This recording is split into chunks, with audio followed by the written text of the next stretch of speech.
ఇక వివరాలకు వెళ్తే తెలంగాణ తల్లి విగ్రహ ఏర్పాటుకు భూమి పూజ చేయడం నా అదృష్టమని సీఎం రేవంత్ రెడ్డి అన్నారు.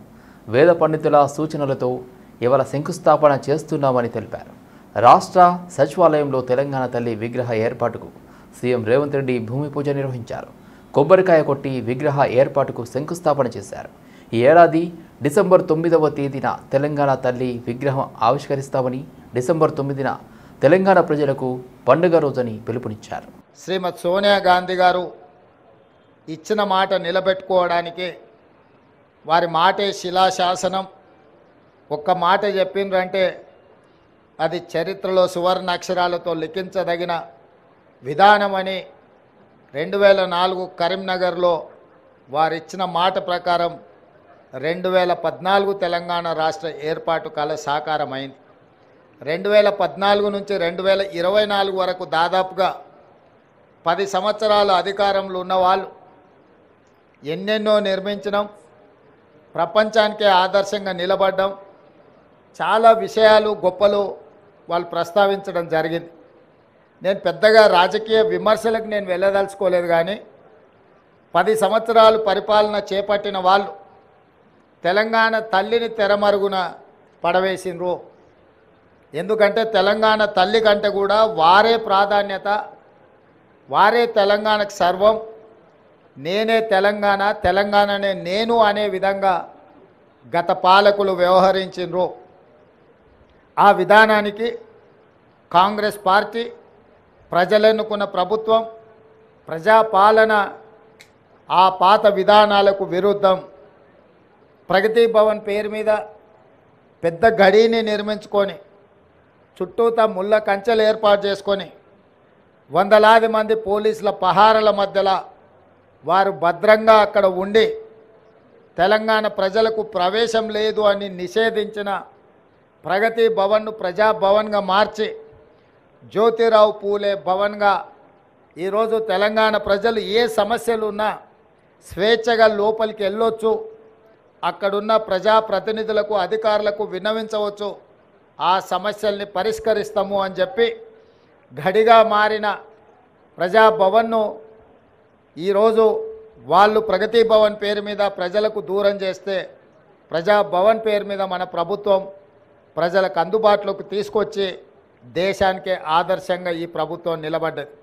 అదేవిధంగా సచివాలయం తెలంగాణ పరిపాలనకు గుండెకాయ.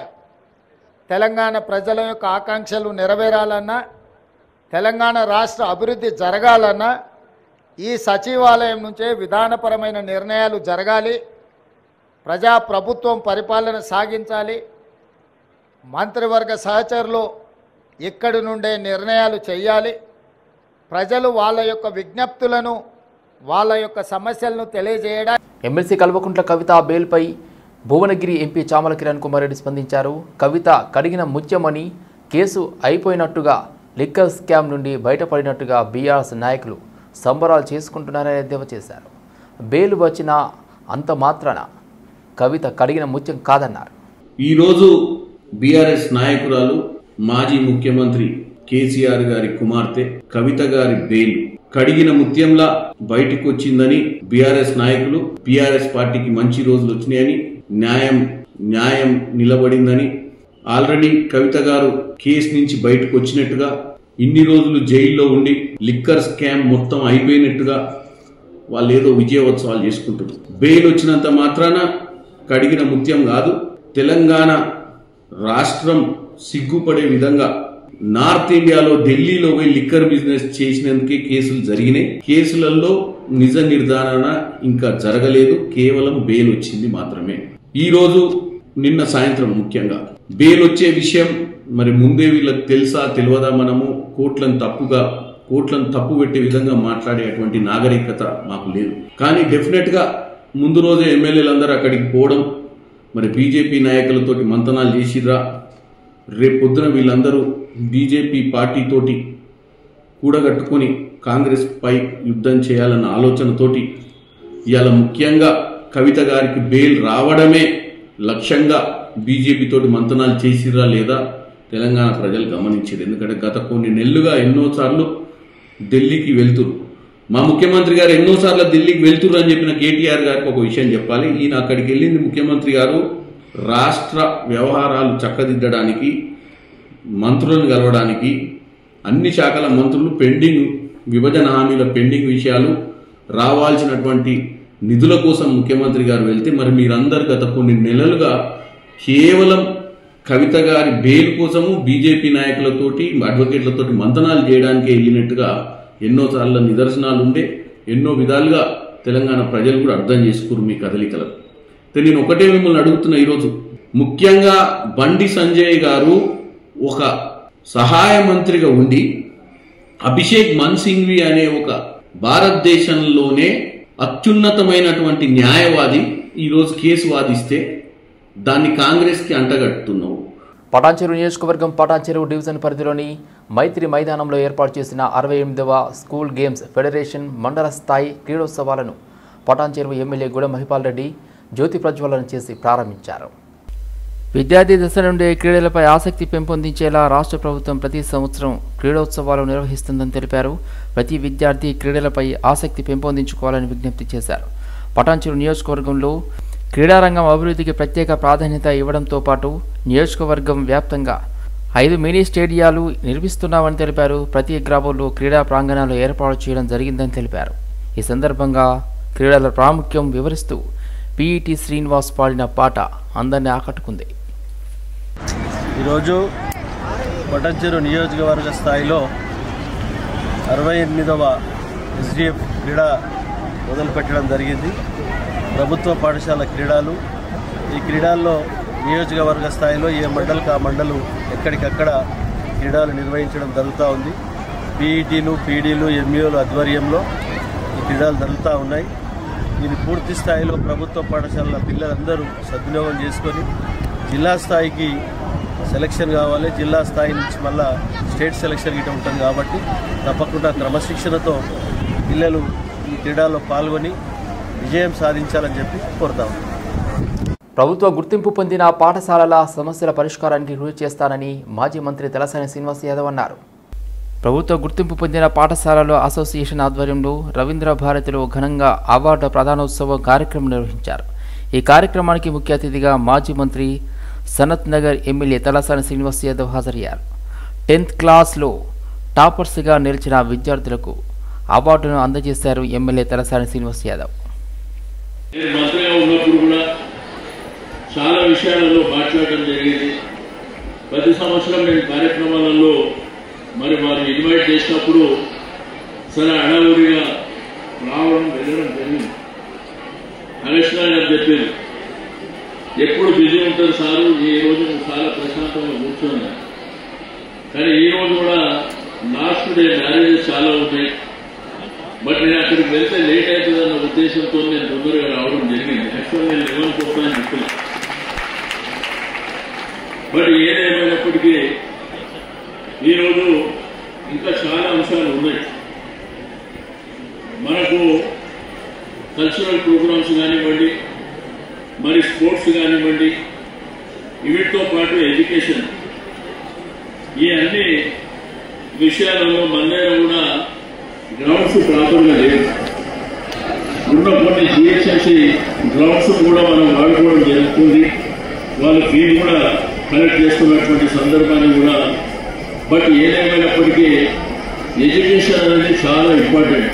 నేను ఇక్కడ ఉన్న స్టూడెంట్స్ అందరికీ రిక్వెస్ట్ చేసేది, మీ పేరెంట్స్ ఎంతో కష్టపడి మిమ్మల్ని బాగా చదివించాలనేటువంటి ఉద్దేశంతోనే మరి స్కూళ్ళలో జాయిన్ చేయడం, ఆ తర్వాత మీ టీచర్స్ ఇక వాళ్ళే తల్లిదండ్రుల లెక్క మిమ్మల్ని ప్రయోజకులు చేయడానికి వాళ్ళు పడేటువంటి కష్టం మీకు అందరికీ తెలిసిందే.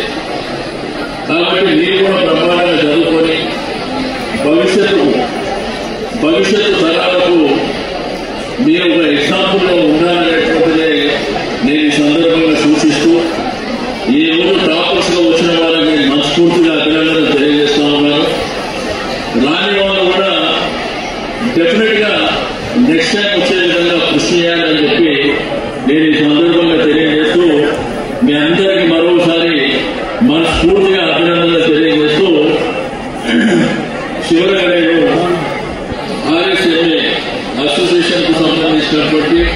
అధ్యక్షుల వారికి, కమిటీ మెంబర్కు నేను డెఫినెట్గా ఇక్కడ ఏదైతే మాట్లాడుతున్నానో. హైదరాబాద్ సిటీ శివార్లోని దుండిగల్లో ఉన్న బీఆర్ఎస్ ఎమ్మెల్యే మరి రాజశేఖర్ రెడ్డికి చెందిన ఇంజనీరింగ్ కళాశాలలకు నోటీసులు ఇచ్చారు రెవెన్యూ అధికారులు. దుండిగల్ పరిధిలో ఉన్న చిన్న దామర చెరువు, ఎఫ్టీఎల్ బఫర్ జోన్ పరిధిలో MLRIT institute of aeronautical engineering college నిర్మాణం జరిగిందని, దీనికి సంబంధించి మీ వివరణ ఏంటి అంటూ నోటీసుల ద్వారా ప్రశ్నించారు అధికారులు. చిన్న దామర చెరువుకు చెందిన 8 ఎకరాల 24 గుంటల భూమి ఆక్రమణకు గురైందని, సర్వే నెంబర్లు 489, 485, 458, 484, అదేవిధంగా 492, 489 భూముల్లో భవనాలు, షెడ్స్, వాహనాల పార్కింగ్ నిర్మాణాలు చేపట్టారని, రోడ్ల నిర్మాణం కూడా చేపట్టారంటూ నోటీసులు ఇచ్చారు రెవెన్యూ అధికారులు. 7 రోజుల్లో కాలేజీలో అక్రమ నిర్మాణాలను తొలగించాలని, లేని పక్షంలో కఠిన చర్యలు తీసుకుంటామంటూ బీఆర్ఎస్ ఎమ్మెల్యే మరి రాజశేఖర్ రెడ్డికి అధికారులు నోటీసులు జారీ చేశారు. వక్ఫ్ బోర్డు సవరణ bill JPC member MP doctor అరుణకు ఫిర్యాదులు వెల్లువెత్తాయి. హైదరాబాద్లో అరుణకు కలిసి ఫిర్యాదులు అందజేశారు బాధితులు. 100 ఏళ్లుగా తమ భూములు కాజేశారని బాధితులు ఆవేదన వ్యక్తం చేశారు. ఉమ్మడి మెదక్ జిల్లా జహీరాబాద్, నర్సాపూర్, తూఫ్రాన్ నియోజకవర్గంతో పాటు హైదరాబాద్ బోడుపల్ నుండి ఎంపీ అరుణ్కు ఫిర్యాదులు అందాయి. వినతులు స్వీకరించి ఆయా ప్రాంతాల్లో ఉన్న వక్ఫ్ భూముల సమస్యలు అడిగి తెలుసుకున్నారు. తెలంగాణలోని పలు జిల్లాల్లో నెలకొన్న ఈ వక్ఫ్ భూముల సమస్యలను జేపీసీ భేటీలో ప్రస్తావిస్తానని అరుణ్ మాట ఇచ్చారు. అమెండ్మెంట్స్ ని ఏదైతే ఈరోజు రికమెండ్ చేసిందో పార్లమెంటులో కేంద్ర ప్రభుత్వం, సో దానిపైన ఈ కమిటీ ఉంది. ఈ కమిటీలో ఉన్నటువంటి సభ్యులందరూ 31 మంది సభ్యులు ఉన్నారు. దీంట్లో కమిటీ అమెండ్మెంట్స్ అనేటివి చాలా అవసరమని, ఎందుకంటే ఇంతవరకు ఉన్నటువంటి ఆ యాక్ట్ వల్ల జరగాల్సిన న్యాయం జరగలేదు. ముస్లింలకు కానీ, పేద ముస్లింలకు కానీ, పేద మహిళలకు కానీ, పేద భర్తలు లేనటువంటి మహిళలకు కానీ ఏ విధమైనటువంటి న్యాయం జరగలేదు. ఆ యొక్క యాక్ట్ వల్ల ఏదైతే ఉద్దేశించి వక్ఫ్ ల్యాండ్స్ అని చెప్పి చాలా మంది పెద్దలు వక్ఫ్గా ల్యాండ్స్ ఇచ్చినారు, సో అవి జరగలేదు. కాబట్టి ఏ విధంగా న్యాయం చేయగలుగుతాము, న్యాయం జరుగుతుందనేటటువంటి ఉద్దేశం, న్యాయం చేయడం కోసమే కొన్ని అమెండ్మెంట్స్ ని ప్రతిపాదించారు. సో ఆ అమెండ్మెంట్స్ ని ఇప్పుడు అంతా కూడా కమిటీలో జేపీసీ కూర్చుంటుంది. ఫస్ట్ మీటింగ్ అయింది, సెకండ్ మీటింగ్, అట్లా ఈ మీటింగ్స్ అన్ని కూడా వీక్లీ వన్స్ ఉంటాయి. ఆ మీటింగ్స్ చైర్మన్ గారు, ఈ యొక్క కమిటీ చైర్మన్ గారు ఈ పార్లమెంట్ సెషన్స్ లోపల కమిటీ రిపోర్ట్ని సబ్మిట్ చేయాల్సి ఉంటుంది. కాబట్టి సో కమిటీలో ఈ రిప్రజెంటేషన్ చాలా మంది కూడా ఇచ్చినారు. సో ఆ రిపోర్ట్స్లో వాళ్ళు ఇచ్చినటువంటి ఏదైతే రిప్రజెంటేషన్స్ ఉన్నాయో తప్పకుండా కమిటీ ముందు కూడా తీసుకెళ్తాం. గ్రేటర్ హైదరాబాద్ పరిధిలో ఆక్రమణలు చేసి అక్రమంగా భవనాలు నిర్మించిన వారిపై హైడ్రా ఉక్కుపదం మోపుతుంది. అక్రమంగా కట్టిన బిల్డింగ్ ఎవరిదనే విషయం పక్కన పెట్టి కూల్చివేతలు చేస్తున్నారు. ఈ క్రమంలో హైడ్రాను తమ జిల్లాలో కూడా ఏర్పాటు చేయాలని పలువురు ఎమ్మెల్యేలు సీఎంకు లేఖ రాస్తున్నారు. కాగా ఈ హైడ్రా దూకుడుపై కొత్తగూడెం ఎమ్మెల్యే కూనమినేని సాంబశివరావు స్పందించారు. ఇంకా మేము పూర్తిగా విమర్శ చేయట్లా. ఇప్పుడు ఏంటంటే పాయింటెడ్ గానే సలహా రూపంలో కన్స్ట్రక్టివ్ గానే క్రిటిసిజం పెడతాం. పూర్తిగా అంటే ఇంకా రోడ్ల మీద ఇంక యుద్ధాలు చేసే పరిస్థితి కాదు. అంటే ఇప్పుడు అట్లాంటి పరిస్థితి ఉందా సార్? ఎప్పుడు యుద్ధాలు చేసే పరిస్థితి ఉందా? ఏ ప్రభుత్వం తప్పులు చేస్తే రోడ్డు మీద రాకుండా వీళ్ళు చూస్తాం ఆ పరిస్థితి రాదని అనుకుంటున్నాం. వాళ్ళు వస్తే ఖచ్చితంగా మనం ప్రజల పక్షాలు ఉంటాం. అంతిమంగా ఆ పార్టీ అంటే మేము అందరూ కలిసిపోవాలి కదా. మేము సిపిఐ, వాళ్ళు కాంగ్రెస్, వాళ్ళ అధికార పార్టీ, మేము ప్రతిపక్షం. కాబట్టి మేము అంతిమంగా ప్రజల పక్షాన్ని ఉంటాం. ఇవాళ రాష్ట్రంలో మొత్తంలో పెద్ద మార్పు కనపడుతుంది. ప్రజలు కమ్యూనిస్టులు కావాలని కోరుకుంటున్నారు. అంటే మేము అధికారంలో రావాలని కాదు, అధికారం వచ్చిన రాపోయినా మా గొంతు వినిపించేవాడు కమ్యూనిస్ట్ ఒకడే. కమ్యూనిస్టులు ఉండాలి అనేది పెద్ద ఎత్తున నీకు ఒక్కొక్క దీనిలో చూస్తే మన సోషల్ మీడియాలో ఒక్కొక్క అంశం మీద 1 కోటి మంది పైన చూశారు. నేను మాట్లాడి 1 కోటి మంది సోషల్ అనేది మన సాఫ్ట్వేర్ ఎంప్లాయీస్ అంటే ప్రజలు దాని కామెంట్స్ అయితే వేల మంది పెడుతున్నారు. కామెంట్స్ కమ్యూనిస్టులు ఉండాలి, ప్రజల తరపు పోరాడేది వీళ్ళే అని. అందుకని మా రోజులన్నీ మాకు వస్తాయి. ఇవాళ మిత్రపక్షం నిజంగా మా రోజులు మాకు వస్తాయి. ఇవాళ రేపు ఈ లోపు మేము ప్రజల పక్షాన్ని ఉంటాం. ఓకే, స్థానిక సంస్థల ఎన్నికలు రాబోతున్నాయి కదా, దాంట్లో కూటమిగానే పోతారా లేకపోతే ఒంటరిగా ఎక్కడన్నా పోటీ చేస్తారా? కూటమిగా అవకాశం ఉన్న చోట పోతాం, అవకాశం ఉన్న చోట వాళ్ళు మేము ఇష్టపడిన చోట, లేదంటే సొంతంగా చేస్తాం. అసెంబ్లీలు కాదు కదా ఇవి, అసెంబ్లీలు అంటే ఒక సీటే, ఇప్పుడు అట్లా కాదు. మాకు బలం ఉన్న ప్రతి చోట ఇద్దరు పక్క పక్కన ఉన్నారనుకో, వారికి ఒకటి మాకు ఒకటి, లేకపోతే వారికి రెండు మాకు ఒకటి, అట్లా ఒక అండర్స్టాండింగ్ ఉంటే అది వేరు. అది లేదనుకోండి, మేమేమి త్యాగమూర్తులు కాదు, త్యాగేయులు కాదు, జేసస్లు కాదు, మా పద్ధతులు మేము పోతాం. Okay, thank you.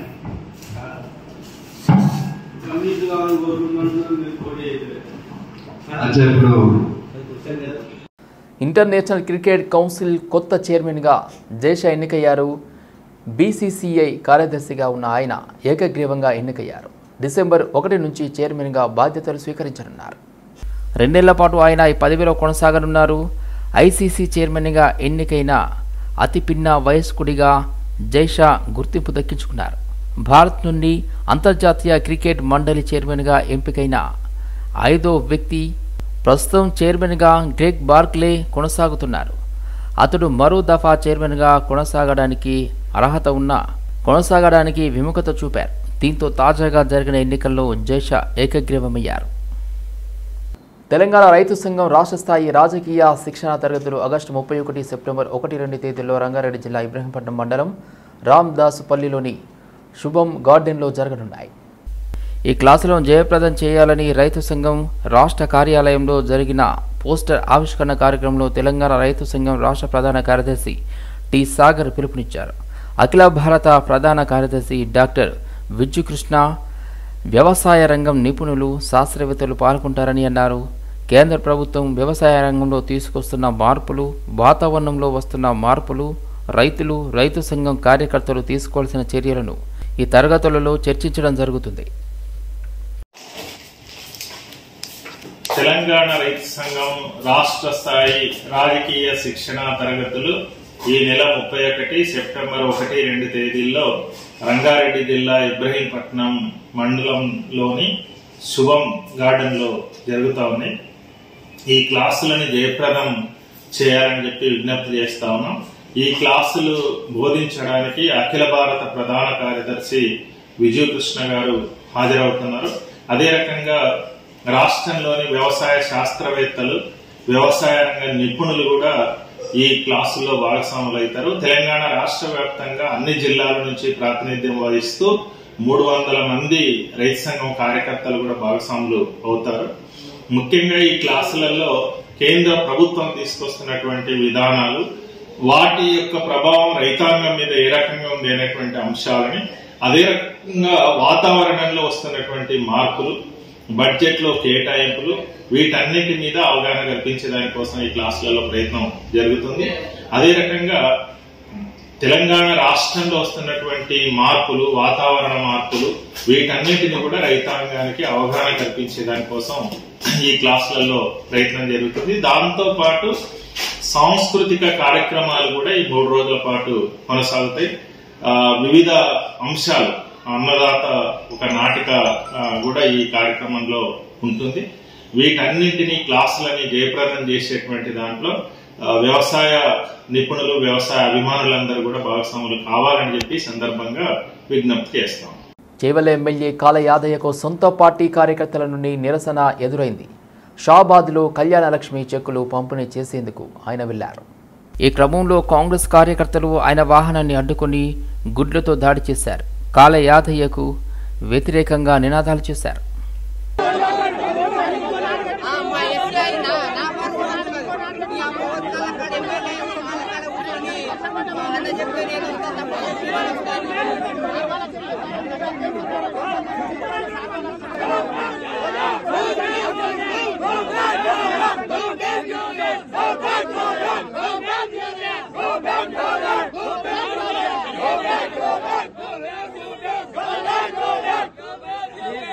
వస్త్ర షోరూంలో ప్రముఖ సినీ నటుడు అక్కినేని నాగ చైతన్య సందడి చేశారు. హైదరాబాద్ హిమాయత్ నగర్ తస్వా వస్త్ర షోరూంను నాగ చైతన్య ప్రారంభించారు.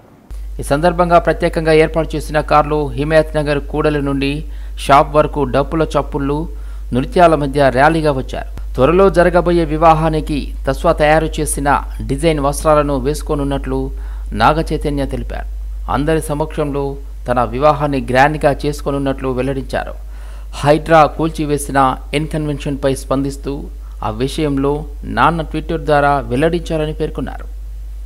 So andarki namaskaram, very happy to be here launching the Tasva store. Already oka store konni years back Bangalore lo launch chesaru. It was such a nice experience and so happy to be here with Mr. Tarun Tahiliani himself. I really love his sense of fashion and his work, so it's such an honor to be here and such a pleasure for me. Like to wish them all the very best and yeah. So after me bike choosing Ranbir Kapoor and available as you've got him 10 more times. No, that's not true. I'm always available for them. I'm always available for them. I really like the brand. Clothing na sense of style more కొంచెం minimalistic, subtle, but at the same time నాకు intricate details అంటే బాగా ఇష్టం. So ఇప్పుడు నేను వేసుకున్నది కూడా it's the color and everything is part of the same family, but మీరు చూస్తే క్లోజ్ గా చూస్తే చాలా intricate details ఉంటాయి. So నాకు ఆ kind of style బాగా ఇష్టం. So yes. Projects Tanvil, yes, shooting the film. This is all called the Bharat. So is this a countdown to your wedding? You could say that. When are you getting married? We'll let you guys know soon. Obviously, we didn't know. We were talking about it many months back, and this news just came out 2 weeks back, I think. Yes. So this was our good luck. We didn't know. Maybe we knew telepathically. But I also love Shobita, so I'm very happy this has happened. So Maybe check out that. Is it a marriage collaboration that we can say? Yeah. Well, marriages are made in heaven, the good ones, so we'll see. Are you wearing Tarun's Yes, this is his. Yes, it's his design. for marriage also? For marriage, of course. Why not? If he's willing to style us. I've already messaged Shobita directly, so we'll do your best beautifully. Would in love all that. your simplicity. Patancheru నియోజకవర్గం ఇంద్రేశం గ్రామ పంచాయతీ పరిధిలో పరిమితికి మించి అదనపు అంతస్తులు నిర్మిస్తున్న భవనాలను అధికారులు కూల్చివేశారు. G+2 అనుమతులు తీసుకుని 4-5 అంతస్తులు నిర్మిస్తున్న భవనాలను DLPO ఆదేశాల మేరకు కూల్చివేతలు చేపడుతున్నట్లు ఇంద్రేశం గ్రామ కార్యదర్శి సుభాష్ తెలిపారు. అనుమతుల మేరకి నిర్మాణాలు చేపట్టాలని, లేని పక్షంలో చట్టపరంగా చర్యలు తీసుకుంటామని ఆయన అన్నారు.